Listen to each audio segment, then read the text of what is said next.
안녕하세요. 저는 얼마 전 예쁜 딸아이를 낳은 30대 아이 엄마입니다. 결혼을 할 줄도 몰랐던 제가 임신을 하고 출산까지 했다는 게 지금도 믿어지지 않네요.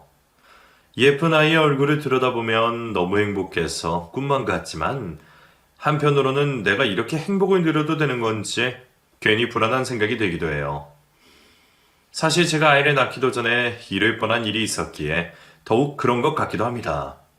지금은 가족들의 도움으로 잘 해결이 되었지만 아직도 그 일을 떠올리면 많이 힘드네요. 가족들의 위로도 좋지만 제 스스로 털고 일어서야 하는 일이란 생각에 이렇게 사연을 보내게 되었습니다. 어린 시절 저는 매일 부모님이 싸우는 모습을 보고 자랐습니다. 부모님은 매일 싸우느라 제게 관심이 없으셨고 그러다 보니 저는 늘 불안하고 외로웠어요. 초등학교에 들어가고 사리분별이 조금씩 될 즈음부터는 혹시나 부모님들이 이혼이라도 하시면 어쩌나 싶어서 늘 불안해했어요. 그래서 저는 버림받지 않기 위해 노력할 수밖에 없었습니다. 저를 챙겨주지 않으시는 부모님을 대신해서 혼자 씻고 숙제를 하고 학교를 다니며 한창 부모님의 사랑과 관심을 받아야 할 나이에 저는 혼자 견디는 법을 배워야 했습니다. 그래서 저는 너무 일찍 철이 들 수밖에 없었어요. 부모님의 눈치를 보며 두 분 사이에서 어떻게든 관계를 개선시키려 노력했지만 결국 부모님은 이혼을 하셨고 그날 이후로 저는 집에서 엄마의 흔적을 더 이상 볼 수 없었어요.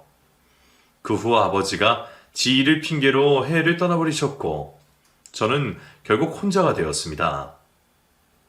그렇게 저는 아버지에 의해 친가 쪽 친척들에게 맡겨져 자라게 되었어요. 남의 집에서 객식구로 지낸다는 건 정말 곤욕이었습니다. 작은 행동 하나하나 모두가 눈치가 보였고 가장 편해야 할 집이 제게는 제일 불편한 공간일 수밖에 없었어요. 그래서 저는 공부를 한다는 핑계로 매일 집 밖을 맴돌았습니다. 아침 식사도 거르고 아침 일찍 학교를 찾았고 학교 후에는 도서관이 문 닫을 때까지 그곳에서 시간을 보내곤 했죠. 하지만 책장을 덮고 나면 다시 현실로 돌아가야 했기에 그게 그렇게 끔찍할 수가 없었어요. 어릴 적부터 주눅이 들어 자라서 그런지 간이 콩알만 하던 저는 감히 가출을 감행할 용기도 없이 숨죽여 살았습니다. 그리고 20살이 되자마자 대학을 핑계로 독립을 하게 되었죠. 제대로 공부도 하지 못해서 좋은 대학을 갈 수 있었던 건 아니었지만 장학금과 기숙사를 제공한다는 3년제 전문대로 입학을 결정했습니다. 외딴 시골에 있는 학교의 전문대라 남들은 꺼려할지 몰라도 늘 벗어나고 싶었던 저는 그 학교가 천국같이 느껴졌어요. 더 이상 남들 눈치 안 보고 숨 쉬고 살 수 있을 거라 생각했죠. 하지만 삶이란 생각보다 녹록지 않았습니다. 객식구 노릇에서 벗어났다고 해서 끝이 아니더라고요. 별 생각 없이 말했던 부모님의 이혼과 어렵게 자랐던 제 어린 시절이 남들에게 제 약점이 될 줄은 몰랐습니다. 사람들은 날 때부터 불행을 끌어안고 태어난 저를 기피했어요. 티를 내지 않으려고 아무리 웃어도 결국 사랑받지 못한 티는 숨길 수가 없더라고요. 결국 저는 대학 생활 중에도 마음 붙일 친구 하나 만들지 못하며 졸업을 하게 되었습니다. 그래도 친구 없어서 공부만 했던 탓에 자격증이며 공모전 수상이 있게 되었던 저는 남들보다 일찍 취업을 할 수 있었어요. 그렇게 대학을 막 졸업한 저는 20대 초반 이른 나이에 자취를 시작하게 되었습니다. 학교 다니면서 틈틈이 아르바이트를 하며 모은 돈과 공모전 수상 상금 덕분에 보증금 걱정은 없었지만 저는 완전히 혼자가 되었다는 생각에 두려워졌습니다. 기숙사 생활하면서 싫더라도 남들과 생활해야 했던 대학 시절이 마치 유예기간이라도 된 듯 느껴졌죠. 그래서 저는 그동안 궁금했던 부모님의 소식이 더욱 궁금해졌습니다. 먼저 연락도 없고 찾아오지도 않는 부모님이었지만 피로 연결되어 있다는 끈끈함이 괜히 당기는 것 같았어요. 학창시절 그렇게 원망하고 미워했던 부모님이었는데도 말이죠. 그래서 저는 후회할지 모른다 생각하면서도 부모님의 연락처를 알아볼 수밖에 없었습니다. 하지만 엄마나 아버지 둘 중 누구도 저를 반기는 사람은 없었습니다. 반가운 마음에 제 소식을 전했지만 돌아오는 건 어떻게 번호를 알아냈냐는 엄마의 타박과 먹고 살기 어려워 제게 신경 쓸 여력이 없다는 아버지의 거절뿐이었습니다. 돈이 필요한 것도 아니고 도와달라는 것도 아니고 그저 부모님이 그리워서 연락을 했다는 제게 돌아온 것이 그것뿐이었네요. 처음에는 서러워서 많이 울었어요.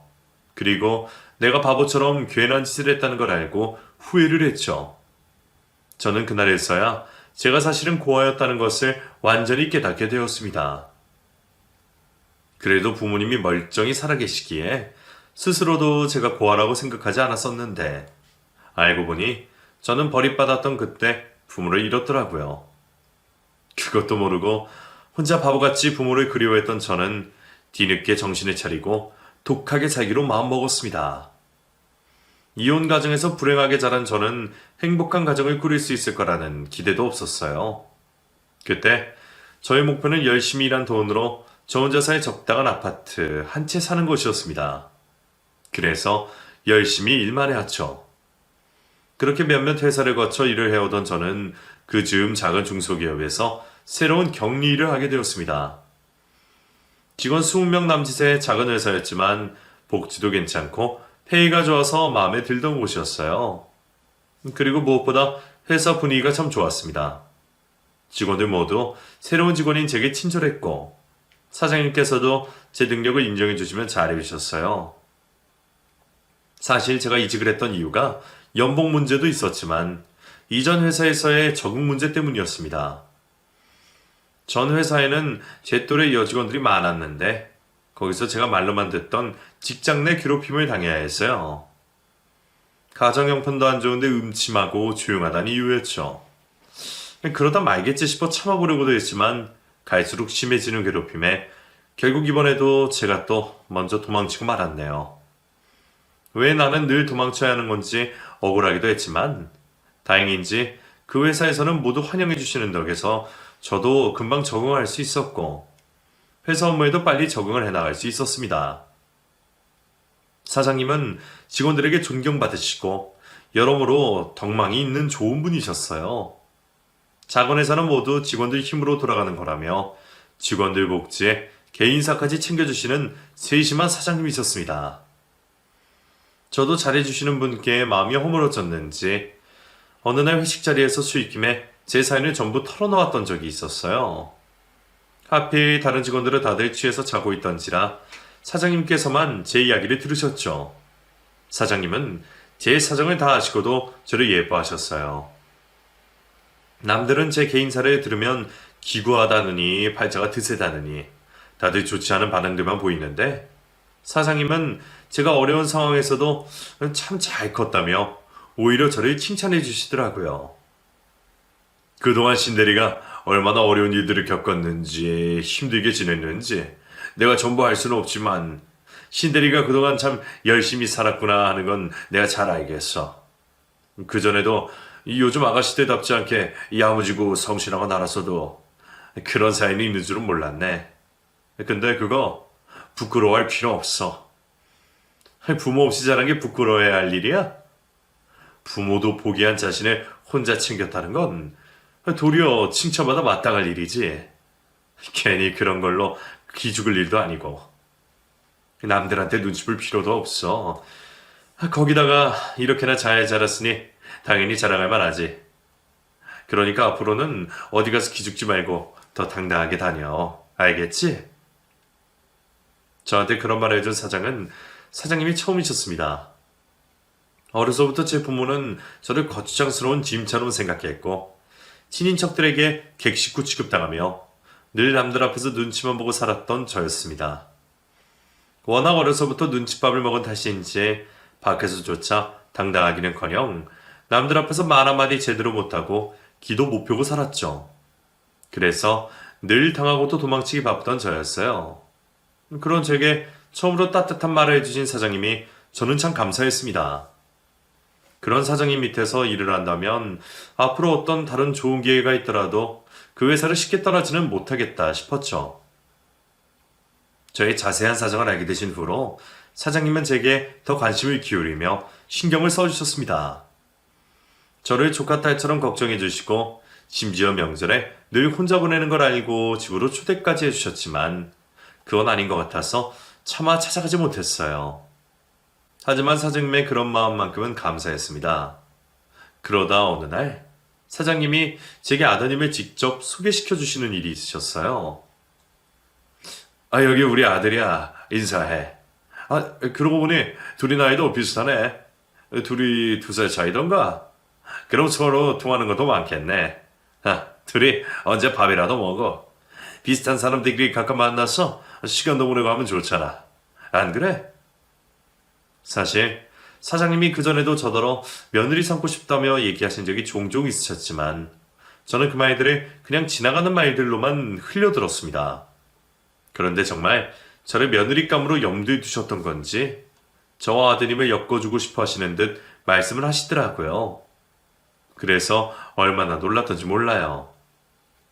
어떻게 해야 할지 몰라서 은행 일을 봐야 한다며 자리를 피해버렸지만 솔직히 말하면 부담스럽기는 했어도 기분 나쁘거나 싫지는 않았습니다.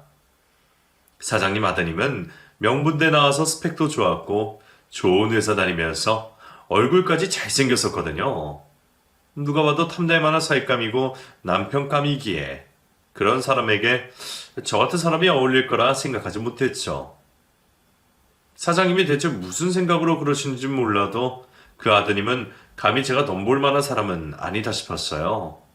하지만 사장님은 정말 진심이셨던 건지 그날 이후로 더 적극적으로 아드님과 저를 이어주려 노력하셨습니다. 내심 그런 관심이 싫지 않았던 저는 결국 못 이기는 척 따라가서 사장님 아드님과 식사도 하고 커피도 마시며 서로를 알아가기 시작했습니다. 그리고 결국 저희는 진지한 연인으로 발전할 수 있었어요. 보통 상황이었더라면 저도 용기를 내기 어려웠겠지만 처음부터 제 사정을 알고 시작한 현규 씨라면 저도 연애를 할 수 있지 않을까 생각했어요. 이미 제 치부를 드러내고 시작한 연애였음에도 저는 의리 아니었습니다. 현규 씨는 같이 있을 때면 늘 저를 누구보다 귀한 사람으로 만들어줬어요. 작은 행동 하나에도 저를 신경 쓰고 아끼는 것이 보였고 부모에게조차 버려졌던 저를 저보다 더 사랑하고 아껴준 고마운 사람이었어요.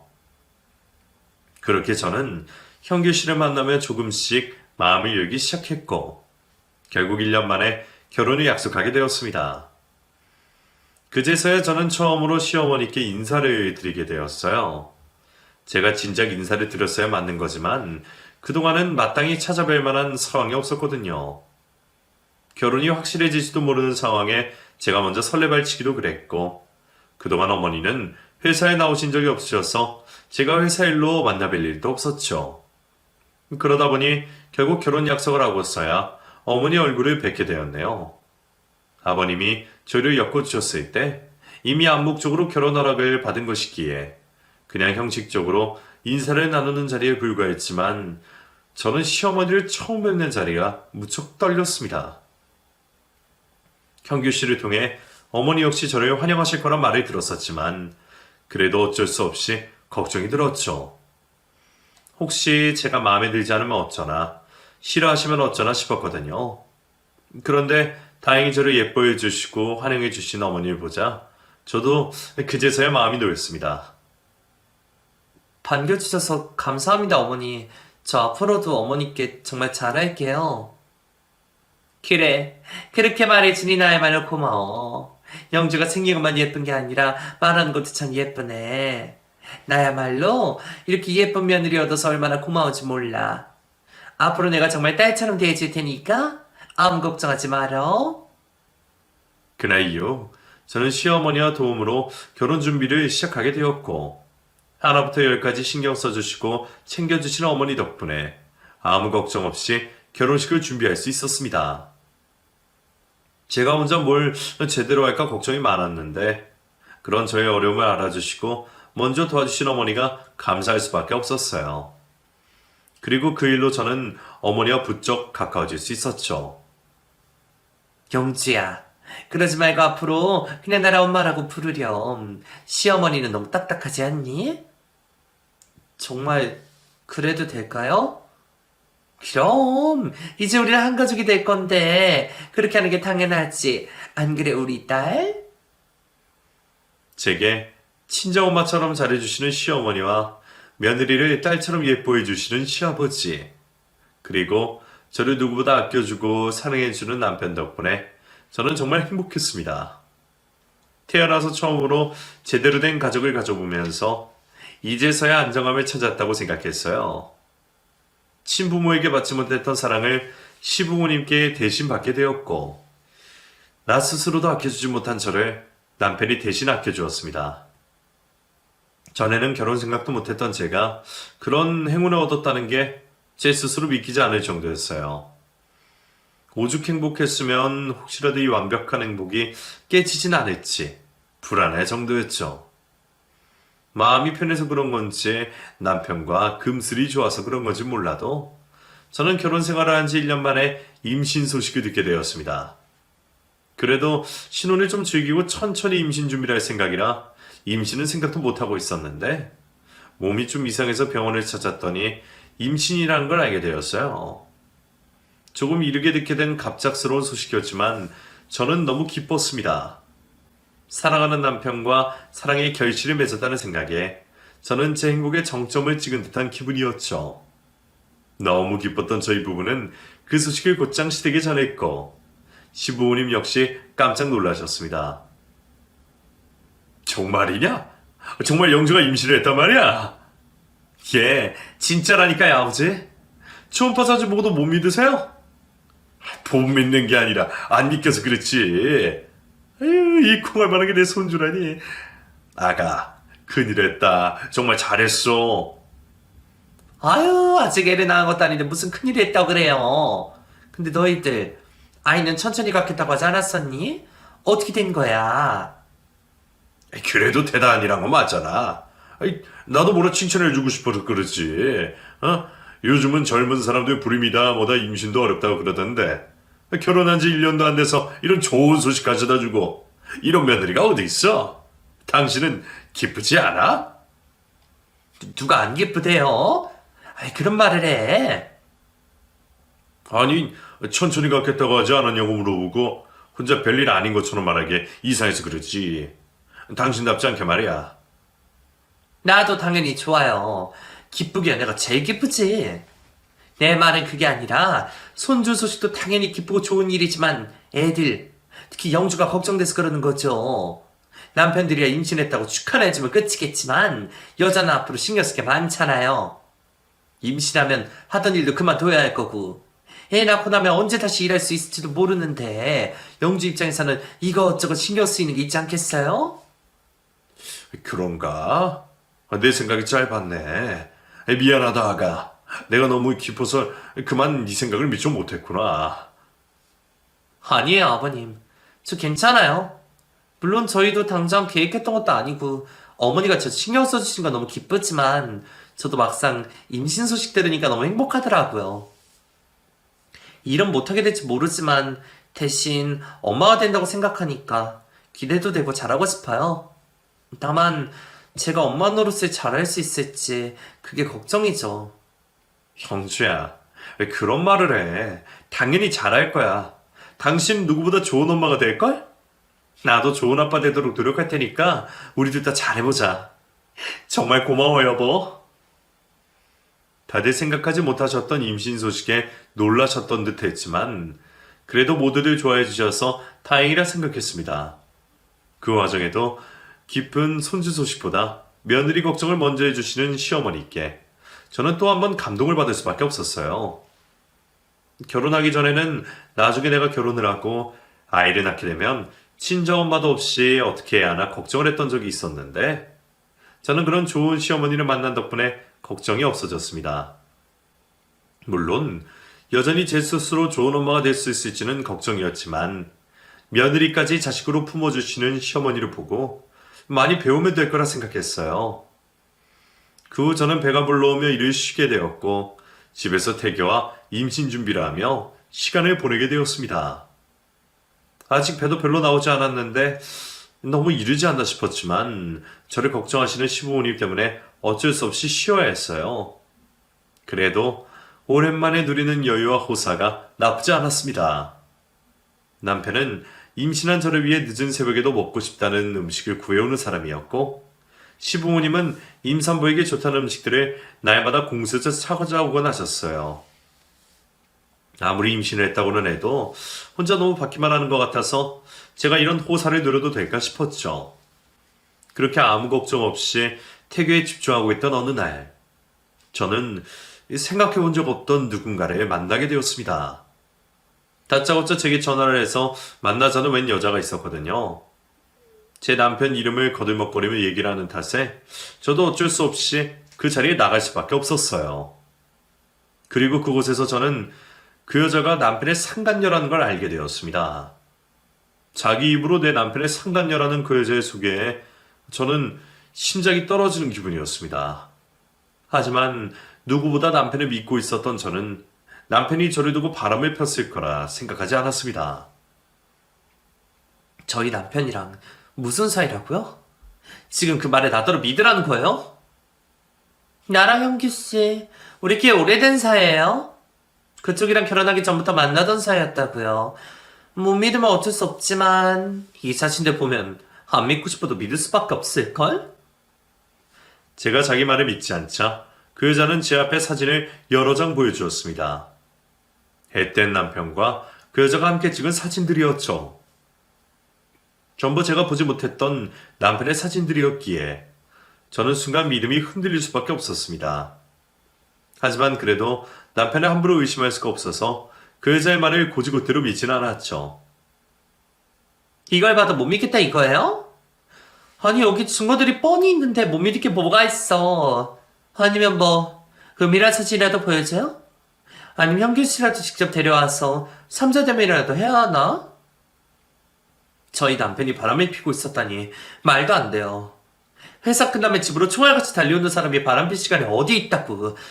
그리고 당신이랑 만나고 있었으면서 당신 두고 나랑 결혼할 이유는 뭔데요? 남편과 내 사이 믿음도 꽤 끈끈한 편이에요. 근데 내가 처음 본 당신 말을 믿을 수 있겠어요? 당신 참 순진하네. 남자들이 보여주는 게 전부인 줄 아는 모양이야. 너 연애 별로 안 해봤지? 뭐라고요? 보니까 딱 알겠네. 연애 한번 제대로 못 해보고 그저 남자 내숭에서가 결혼했구나? 바람필 시간이야 만들면 그만이지. 그걸 티나게 하는 게 더 이상한 거 아니겠어? 회사 생활하다가 잠시 만날 수도 있는 거고 일 핑계로 만나기도 쉽고 볼일 보러 잠깐 나갈 때도 볼 수 있는 거지. 당신이 남편 하루 종일 쫓아다니는 것도 아니잖아? 그리고 결혼은 처음부터 형규씨 선택이 아니었던 걸로 아는데 둘이 시아버지가 엮어준 거잖아. 형규씨는 나중에 아버님 회사 물려받아야 할 사람인데 그런 아버님 말을 쉽게 거역할 수 있겠어? 너무 당당한 그 여자의 태도 때문인지 아니면 조금 전 봤던 남편의 사진 때문인지 저도 모르게 점점 그 여자의 말을 믿고 있었습니다. 생각해보면 그 여자가 진짜 상간녀가 아니라는 게 더 이상한 일이었어요. 모르는 여자가 뭐하러 이유도 없이 그런 일을 벌일까 말이에요. 바람판 남편 평생 끼고 살 자신 있어? 당신 같은 여자는 절대 못하니까 지금이라도 포기하는 게 좋을 거예요. 괜히 시간 끌다가 애 낳고 후회하지 말고 돌이킬 기회가 있을 때 알아서 잘 선택하라고. 알겠어? 저는 충격에 쉽게 말도 못 꺼내고 있는데 그 여자는 뻔뻔하게도 제게 남편과 헤어질 것을 말했어요. 어차피 자기가 뺐을 거니 현명한 선택을 하라고 말이죠. 이게 대체 무슨 일인지 몰랐던 저는 남편의 외도에 어떻게 해야 할지 답답했습니다. 남편의 배신에 너무 충격을 받았던 저는 남편에게 바로 따져묻지 못하고 그 전에 시어머니를 먼저 찾아갔어요. 그리고 어머니에게 그 여자에게 들었던 이야기를 전부 털어놓았습니다. 그러자 어머니는 의심도 하지 않고 그 말을 단번에 믿으셨어요. 그리고 제게 충격적인 이야기를 해주셨죠. 세상에, 형규 그놈이 이제는 정신 차린 줄 알았더니 또 이런 일이 있어? 세상에나. 그게 무슨 말씀이세요? 어머니는 오빠가 바람핀 걸 믿으세요? 사실 형규 걔가 전에도 종종 이런 일이 있었어. 양다리를 걸쳐서 여자들이 집까지 쫓아오는 일이 있었거든. 그래도 그건 결혼하기 전의 일이고. 이제는 나이 먹고 철들었을 줄 알았더니 그놈이 결국 집어를 나 못 주는구나. 응? 정말 내 아들이지만 도저히 이해할 수가 없다. 어떻게 영주도 같이 좋은 아내를 두고 다른 여자를 만날 수가 있니? 내가 아들 대신 사과하마. 미안하다 영주야. 전에도 비슷한 일이 있었다는 어머니의 말씀에 저는 기절할 듯한 기분을 느꼈습니다. 아무도 제게 그런 얘기를 해준 적도 없었고 남편 역시 티를 내지 않았는데 이제서야 그런 얘기를 들었으니 말이에요. 시어머니의 얘기까지 들은 저는 결국 남편이 바람났다는 것을 믿을 수밖에 없었고 억울한 마음에 시어머니를 붙잡고 눈물만 흘렸습니다. 그럼 저 이제 어떡해요 어머니? 저 어쩌면 좋아요? 아유 불쌍한 건 내가 미안하다. 내가 미안해. 그래도 영주 너는 걱정하지 마라. 엄마가 다 알아서 할 테니까 너는 아무것도 걱정하지 말어. 제게 미안하다고 하시던 어머니는 다 알아서 해결해 주시겠다며 제게 남편에게 미리 말하지 말라고 하셨습니다. 저를 걱정하셔서 그런 건지 남편을 걱정하셔서 그런 건지 모르지만 저는 평소 믿고 따르던 어머니의 말을 들을 수밖에 없었어요. 솔직히 그때 저는 차마 남편에게 그 일을 직접 물을 수가 없었습니다. 뱃속의 아이 때문이라도 이혼이 두려웠던 제가 남편의 입으로 사실을 듣게 되면 모든 게 돌이킬 수 없을 거란 생각에 당장의 악몽에서 도망치고 싶었나 봐요. 그래서 저는 어머니를 믿고 기다리는 것 말고는 방법이 없었습니다. 그동안에도 남편은 여전히 제게 다정했고 의심할 여지 없이 저를 사랑하는 것처럼 보였지만 어머니의 말과 상간녀의 등장으로 남편에 대한 의심이 생겼던 저는 대체 어떤 모습이 남편의 진심인지 혼란스러울 뿐이었습니다. 하지만 저는 남편의 바람을 의심하면서도 차마 그게 아니기를 바라고 있었습니다.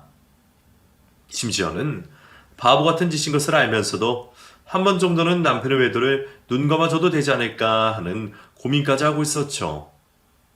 제 스스로도 어떻게 해야 할지 갈피를 못 잡고 온갖 고뇌에 시달리며 기다리고 있던 중 시어머니는 저를 다시 부르셨어요.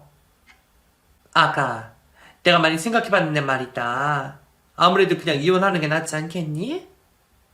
예? 그게 무슨 말씀이세요? 이혼이라뇨. 뱃속에 저희 아이는 어떻게 하고 제가 이 상태로 어떻게 이혼을 해요? 어머니, 저 도와주신다고 하셨잖아요. 갑자기 왜 이러세요? 이제 제가 싫어했었어요?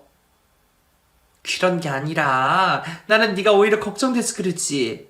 현규가 내 아들이지만 아무리 생각해봐도 외도는 아니잖니. 내가 너를 내 친딸처럼 생각하는데 자기 딸한테 어떻게 바람난 남편을 참고 살아라고 하겠니? 요즘 세상에 이혼이 흠도 아니고 그냥 이혼해서 잘 살면 되잖니. 제가 이혼을 해서 어떻게 혼자 잘 살겠어요? 그러면서 정말 죽어버릴지도 몰라요. 어머니, 저는 저희 아이 아빠 없이 키우느니 차라리 제가 남편 참고 사는 게 나을 것 같아요.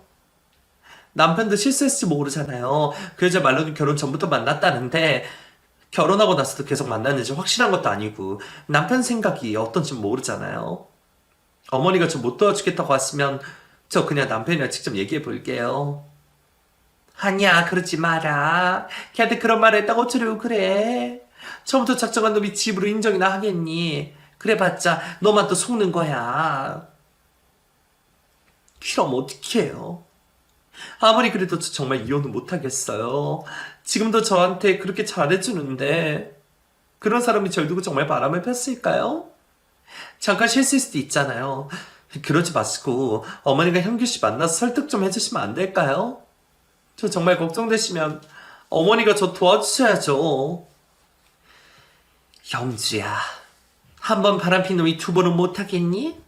지금이야 네가 참을 수 있다 하지만 나중에도 계속되면 그때는 어떻게 참겠어? 그러지 말고 그냥 지금이라도 현명하게 생각해봐라.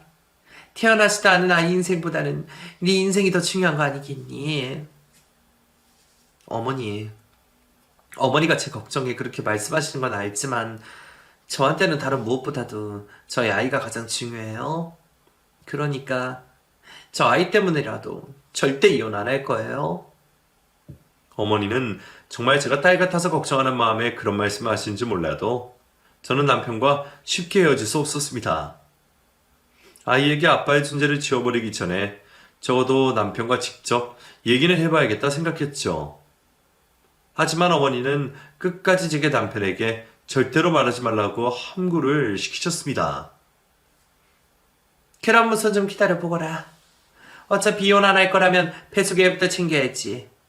괜히 그 일로 형기를 쌓여다가 뭔 일 날지 모르니까. 너도 출산 전까지 말하지 말고 잠자코 있어라, 알겠지? 모두 저를 위해하신다는 시어머니 말씀을 저는 그냥 무시할 수는 없었어요. 저는 시어머니 말씀대로 아이라도 지키기 위해 최대한 스트레스를 받지 않으려 노력했습니다. 남편이 외도를 했다는 사실도 일부러 지워버리려고 했고, 남편에게 따져 물을 게 있다면 아이가 태어난 후에도 늦지 않다 생각했어요. 그렇게 두어 달이 더 지나고 저는 곧 출산을 앞두고 있었습니다. 배는 부풀 만큼 불렀고 저는 혼자서 신발 신는 것도 불편할 정도였어요. 그런 저를 위해 매번 발톱까지 대신 깎아주는 남편을 보면 순간 그 사람이 그런 짓을 했다는 것도 잊어버릴 지경이었고, 덕분에 저는 별 탈 없이 임신 기간을 버틸 수 있었어요. 그리고 그날은 저 혼자 병원에 다녀오던 날이었습니다. 출산 전 검사도 하고 예정의 확인도 받을 겸 혼자 걸어서 병원을 다녀오던 저는 늘 다니던 육교를 건너가고 있었습니다. 종종 걸음으로 걷다 보니 횡단보도 건너는 게 늘 마음이 급했는데, 육교로 가면 신호에 쫓길 일도 없고 엘리베이터가 있어서 저 혼자 다닐 수가 있었거든요. 그래서 제가 남편 없이 혼자 병원에 갈 때면 늘 다니던 길이었습니다. 그렇게 그날도 저는 혼자 육교를 지나고 있었어요. 그런데 갑자기 뒤에서 웬 여자가 달려와 저를 계단 쪽으로 밀어버리려고 하는 거예요. 너 내가 경고했지. 현규 씨랑 당장 이혼하라고. 내가 너랑 이 새끼 그대로 둘 것 같아? 애 때문에 이혼 못하겠으면 애를 없애버리면 되지? 다름 아닌 남편의 상간녀가 저를 유산시키려 계단으로 밀어버리려고 했던 거였죠. 순간 제가 급히 몸을 피해서 계단으로 구르지는 않았지만 너무 놀란 나머지 저는 그 자리에 그대로 주저앉고 말았습니다. 이대로 다시 당하려나 싶었던 순간 엘리베이터가 열리며 사람들이 나왔고, 다른 목격자들 때문인지 그 여자는 급히 도망을 가버렸어요. 그리고 주저앉아 있던 저는 그분들의 도움으로 병원으로 갈 수 있었죠. 병원에서는 다행히 이상은 없다고 하셨지만 혹시라도 예정일이 당겨질지 모르니 계속 조심을 해야 한다고 하셨습니다. 아이가 무사해서 정말 다행이었지만 만에 하나 잘못되기라도 했으면 어땠을지 저는 그 생각이 머릿속을 떠나지 않았어요. 이건 살인미수나 다름없다는 생각에 저는 곧장 경찰서를 찾아갔습니다. 그리고 그 소식에 남편과 시아버지가 경찰서까지 한달음에 달려오셨어요. 어머니는 연락이 안 되셨는지 못 오셨죠. 경주야, 이게 무슨 일이야? 어디 다친 데는 없어? 경찰서로 올 게 아니라 병원 먼저 가야 하는 거 아니야? 뻔뻔하게 저를 걱정하는 남편을 보자 저는 그제서야 참고 있던 화가 터져버렸습니다. 누구 때문에 이 지경이 벌어졌는데 나를 걱정하는 척 하는지. 상간이와 남편 모두 똑같은 인간이란 생각이 들더라고요. 당신이 나를 걱정해? 이 일이 누구 때문에 벌어진 일인데 이게 다 전부 당신 때문이잖아. 그게 무슨 말이야? 나 때문이라니.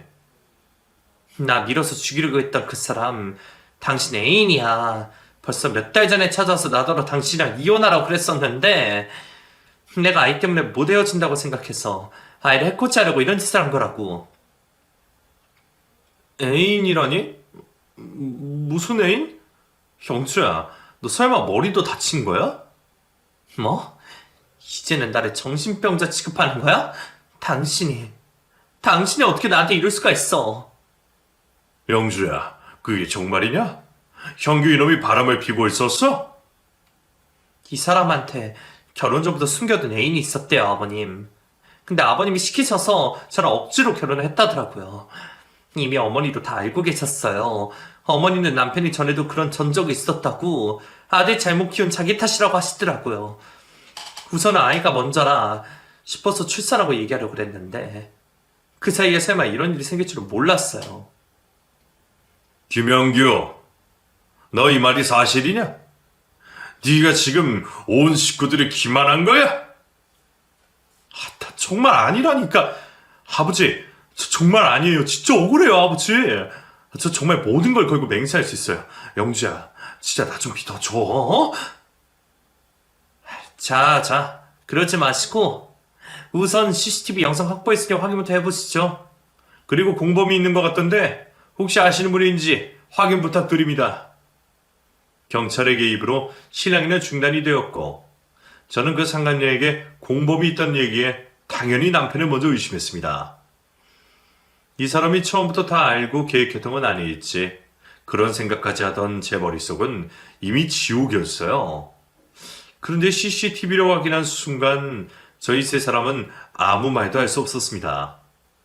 저를 뒤쫓아 미행을 하고 그 여자가 육구까지 쫓아와 올라 저를 미는 순간을 먼 발치에서 지켜보던 공범의 정체는 다름 아닌 제 시어머니셨습니다. 그리고 제가 넘어지는 것을 보고 불이 나게 도망을 가는 어머니의 모습을 보게 되었죠. 어머니가 설마 남편의 상간녀와 아는 사이라도 되는 건지 대체 무슨 상황인지 도저히 믿을 수가 없었어요. 하지만 저희들이 다 좀 묻기 전에 경찰에서 먼저 어머니를 소환했습니다. 경찰서로 잡혀와 겁에 질린 어머니는 그제서야 모든 진실을 얘기하셨어요. 어머니는 제가 처음부터 마음에 들지 않으셨습니다. 귀한 아들이 결혼할 여자는 신중하게 고르고 싶었는데 남편이 상의도 없이 웬 별 볼 일 없는 여자를 데려온 일로 마음이 크게 상하신 모양이었어요. 하지만 집안에 전권을 쥐고 계신 아버지의 추심으로 차마 저희의 결혼을 반대하지 못하셨습니다. 그래서 억지로 결혼을 시키긴 했지만 어떻게든 저희를 헤어지게 하려고 하셨답니다. 하지만 그 사이 제가 덜컥 임신을 하게 되었고 아이를 낳으면 더 이상 떼어내기 어렵겠다는 생각에 그런 자작극까지 벌였던 거였어요. 상간녀도 어머니가 구한 사람이었고 그 여자와 남편이 찍었다는 사진이며 증거를 전부 조작된 것이었더라고요. 그래서야 저는 그동안 남편에게 함구하게 했던 시어머니의 의도를 알 수 있었습니다. 대체 제가 얼마나 싫으면 그렇게까지 하셨을지 기가 막혔지만 어머니는 여전히 제 탓만 하고 계셨어요. 그렇게라도 쟤를 때리고 싶었어요. 내 아들 앞길 막는 저희를 평생 보느니 어떻게든 헤어지게 만들고 싶었습니다. 근데 제가 뱃속의 애 때문에 죽어도 이혼을 못하겠다고 하는 바람에 나도 어쩔 수 없이 이렇게 할 수밖에 없었던 거예요. 모든 게 끝이 났다 싶으셨는지 담담히 진실을 말하는 어머니를 보고 시아버지는 기함을 하셨습니다. 그리고 그 자리에서 시어머니의 뺨을 때려버리셨죠. 당신이 사람이야? 짐승도 이런 짓은 안 해! 자기 자식 귀한 사람이 어떻게 남의 자식을, 그것도 자기 손녀를 해칠 생각을 할 수가 있어? 걔가 왜 내 손녀야? 나는 그런 손녀 필요 없어. 그렇게 당신이 처음부터 헛짓거리만 안 했어도 내가 이런 일이 있어? 이게 다 당신이나 쟤 때문이야. 당신이 어떻게 이래? 정말 실망이다. 나 앞으로 당신이랑 더 이상 같이 살지 못할 것 같다. 애들을 이혼시킬 게 아니라 그냥 우리가 갈라서는 걸로 하자. 그리고 아버님은 그 자리에서 바로 어머니와 이혼을 결정하셨습니다. 지금에서야 아버님이 대단한 결정을 하셨다는 걸 알고 감사하지만 그때는 너무 충격을 받은 나머지 이게 다 무슨 일인지 도저히 받아들이지 않았어요. 어쩌면 남편보다도 더 믿었던 시어머니셨는데 제가 친정엄마보다도 가깝게 생각하며 사랑했던 분이 사실은 처음부터 나를 미워하고 신변의 위협을 가할 수 있을 정도로 증오하고 있었다는 게 믿고 싶지 않더라고요. 분명 진심이라 생각했는데 그게 다 가면이었다니. 저는 더 이상 누구를 믿어야 할지 혼란스러웠어요. 하지만 그런 상황에서도 남편은 저를 보듬어 주었습니다. 내가 괜히 다른 사람들 맘만 믿고 의심해서 정말 미안해. 아니야. 당신 딸 아니야. 나야말로 우리 엄마 때문에 그런 일 당하게 해서 정말 미안해. 나 때문에 괜히 겪지 않아도 될 일 겪고 이런 험한 꼴을 당했어. 정말 미안해, 영주야. 내가 이 빚은 평생 두고두고 갚을게. 그러니까 앞으로는 나 믿고 계속 내 옆에 있어줘. 내가 이제는 믿음 가게 더 잘할게. 분명 제게 섭섭한 게 있을 텐데도 저를 품어주는 남편을 보며 저는 감동을 받았어요. 그리고 앞으로 누가 저희를 음해하더라도 이제는 남편을 무조건 믿을 수밖에 없을 거라 생각했죠. 그 후 저는 예정일에 맞춰 무사히 아이를 낳게 되었고 예쁜 딸을 얻게 되었습니다. 그리고 출산을 한 제 곁에는 남편과 시아버지가 계셔 주셨지만 가장 바라던 어머니는 다시는 볼 수 없게 되었네요. 저는 어머니의 처벌을 원하지 않는다고 어머니와 합의를 보게 되었습니다. 그분을 완전히 용서하는 게 아니라 앞으로 다시 볼 일이 없는 사람이기에 그럴 필요가 없기 때문이었어요. 아버님이 이혼 소송을 진행 중이시고 곧 이혼 확정이 날 예정이거든요. 그래서 아마 제가 앞으로 평생 그분을 뵐 일은 없을 것 같습니다. 그럼 여러분들도 저희 가족이 예쁘게 사는 걸 응원해 주셨으면 좋겠어요.